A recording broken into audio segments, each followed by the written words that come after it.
Hello my fellowship friends, in this video I show you the deck planking. There are two major parts. The first part is the explanation and the build-up of the planking itself. And in the second part I show you how I painted and weathered the deck planking. So that's for this video. Next video will be about the inner bulwarks, how well we'll be bending, installing, painting and weather these inner bulwarks. See you then. Bye-bye. So before I start planking the deck, I want to take a moment to explain the layout, because this is where realism really begins. On real ships, 16th, 17th century, deck planks were typically around 4 to 6 meters long. At a scale of, as the Royal Fortune, 1.65, it translates to roughly planks about 6 to 9 centimeters. So for this build, I've chosen an average length of about 7.5 centimeters, which gives a good balance between realism and visual clarity. Now, just as important as the length of the planks is the planking pattern.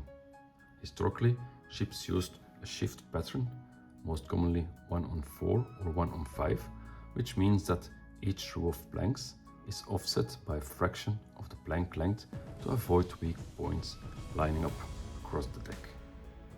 I've chosen a 1-on-5 pattern here. It creates a more refined and less repetitive look, and at this scale it feels more natural and less model-like. You'll also notice that I won't stick perfectly to this rigid pattern everywhere, because on real ships planks were replaced, adjusted and cut to fit around structures, as here the masts or the hatches. So from time to time I'll introduce a slightly shorter plank which breaks the uniformity and adds a layer of realism, suggesting repairs and heavy use over the time. These pencil lines here you can see are my guide for all of that, helping me keep the structure consistent. So let's start making the strips and planking the deck.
Here, where there's a lot of walking around the gratings, I will now include a shorter one. I just use the same pattern.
So the deck is finished.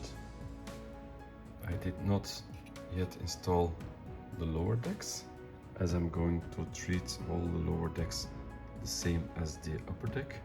Unfortunately, the problem now is that I cannot insert them properly as I should have before installing the deck. So I made an adjustment and I just can now easily slide them in. The result is the same. First step in the weathering process is now here the sanding with a fine sandpaper. It's a P500 to open the pores, and then I will stain it with a diluted walnut dye.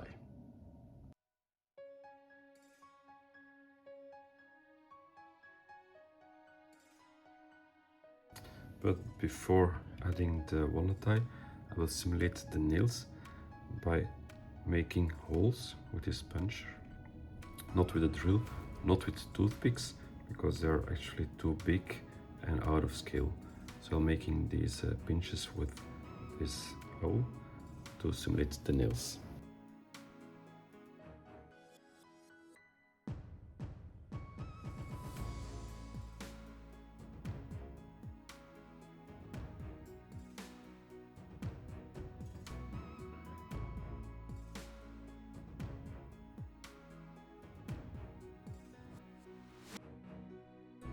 So now I will apply the first layer of walnut dye, 1/4 about diluted in water.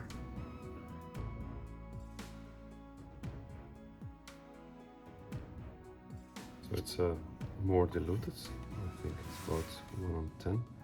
This is deck strip. As you can see, this is the color I want. It's just the first layer. I will apply it with a very soft brush.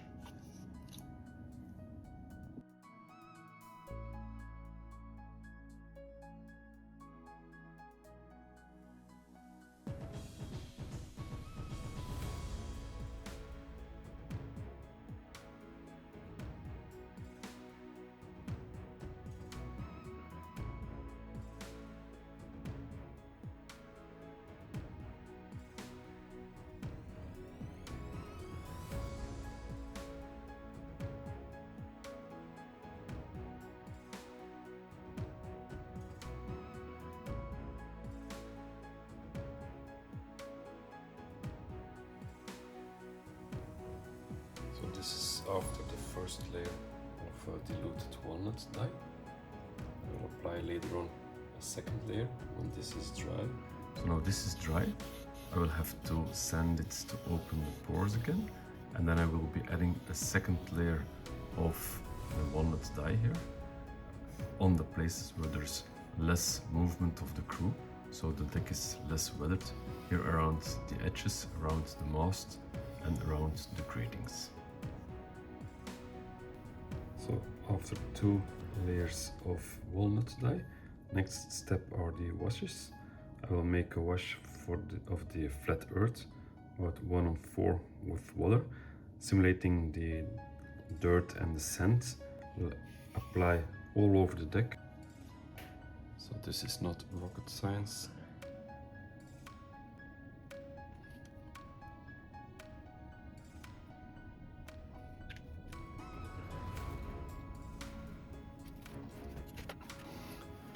It was still too dark, so I used about 1/10 of this in another tray, add a lot of water. Now it's a really fluid wash.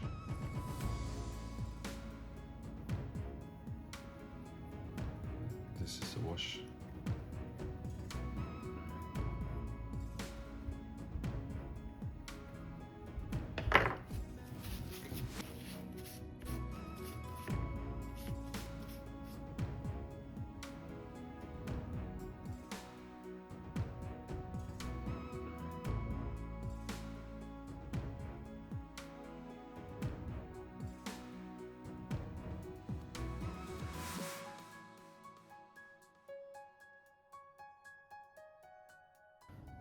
Next I will be applying cork to simulate the paler areas where lots of movement is.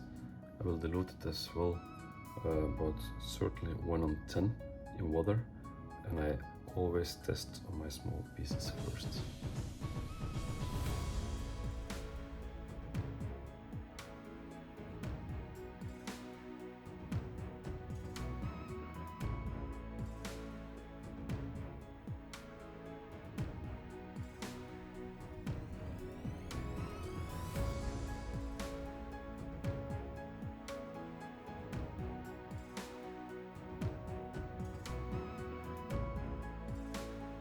I will be simulating blood stains as well, while using dark brown and red, much dark brown, a little bit red, heavy diluted.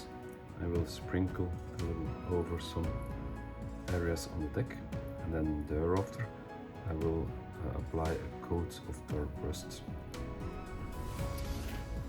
So a lot of water, 2 drops of dark brown, 1 drop of red.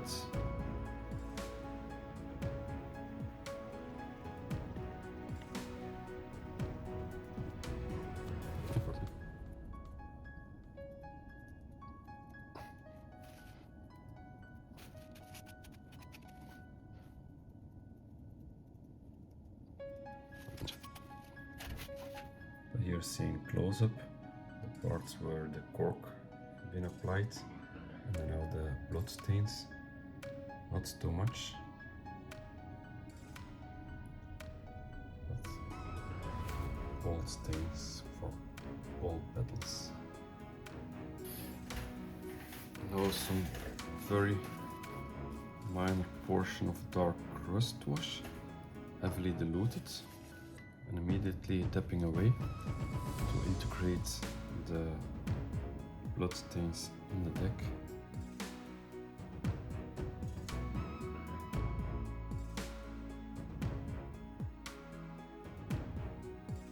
I will be trying to apply now wash individual for each blank. This is sunburned, this is cool, this is heavy used, this is old woods. Will dilute it very heavily in water, 110, 120, and of course I'll try it again on my spare pieces. So first I make the dilution and then I will try it out.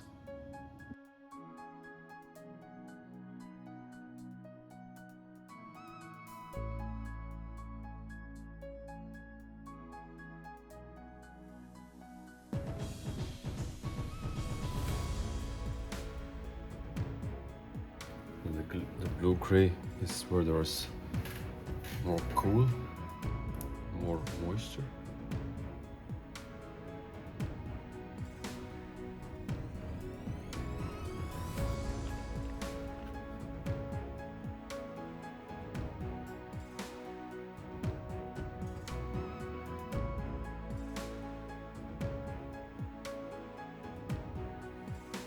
Now the leather brown. It's old wood around here, the hatches and the masts. So again, only 2 drops in this entire piece of water.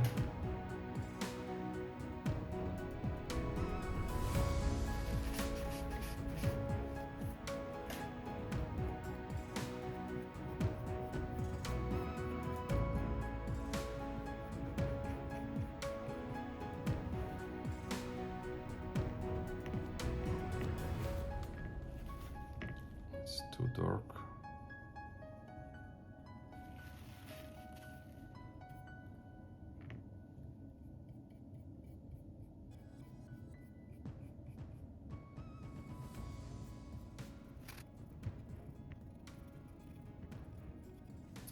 So now with a microfine sponge, I will add some.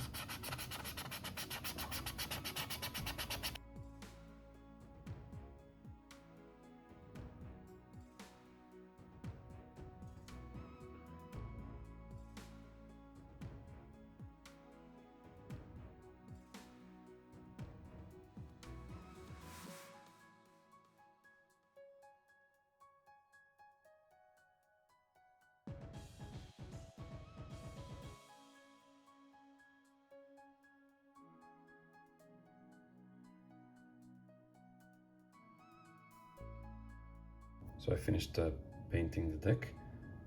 Last step was using pale sand, heavily diluted. That is a very touch of white shine. You see the more light, the gray ones, here the dark ones, more sanding for the running. Somewhere there are blood stains spilled to dry it up, so I haven't attached any pigments at this time because I'll wait for the pigments for the other deck structures to be built.